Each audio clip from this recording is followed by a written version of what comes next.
Hier is jou flitse vir hierdie week. Lede Vrydag het Studio 1 Arcade Empire toegegaan in Pretoria vir Zebra Giraffe se album launch en soos jy gesien het, John Jordan, Studio 1 aanbieder, soontoe gestap. Na die album launch kon hy nêrens gevind word nie, maar een van ons kameramanne het hom opgespoor. Hier's meer details.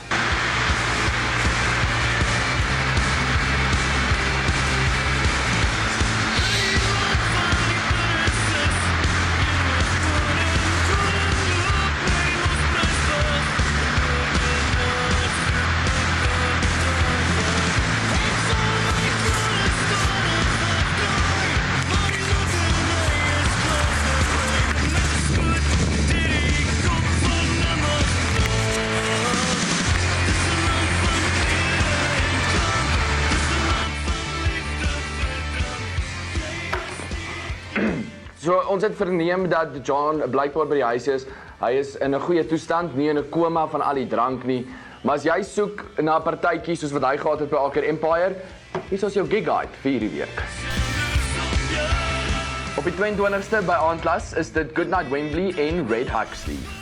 Ook in die Kaap by die Assembly op die 21ste, die MK Pendoring After Party met Jack Sparrow en Bitter Einder. By Sgt Pepper in Long Street op die 19e, The Very Wicked se album launch en op die 20ste is Mr Cat and the Jackal. By Arcade Empire in die noorde op die 21ste, Southern Gypsy Queen se 10 Years of Rock saam met Dance You on Fire en The Jumper. En op die 22ste, Dex on the Deck, 'n indie electro party. En dan laastens by Tans Cafe op die 21ste, Jessie Clegg en Josie Field en op die 22ste, A-King, Action Thrillers en vriende. So die MK Pendoring After Party gebeur hierdie Saterdag by die Assembly in Kaapstad. Kry jou kaartjies en kom bons saam met MK, Studio 1, Jack Sparrow en Bitter Einder. R30 kry jou by die deur in, dis nou indien jy nie een van die cool kinders is wat klaar en wat gekry het na die Pendoring toekennings nie. En dan het ons die woord gekry dat daar's 'n vreemde, vleiende voorwerp tans wat die ronde doen en dit het Franco van Cooke se kop getref in die vorm van 'n mikrofoon. Franco van Cooke is nou ook die official spokesperson vir Save the Rhino. En dis dit vir hierdie week se flits. As jy enige ekstra details wil hê van enigiets waar ons vandag gepraat het, mktv.co.za of andersins stuur vir ons e-mail mkflits@gmail.com. Ons sien jou by die bar. Na hierdie.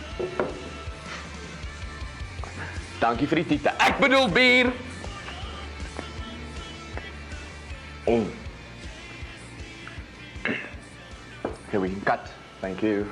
Thank you. We can. Why is the light still red? We can cut now.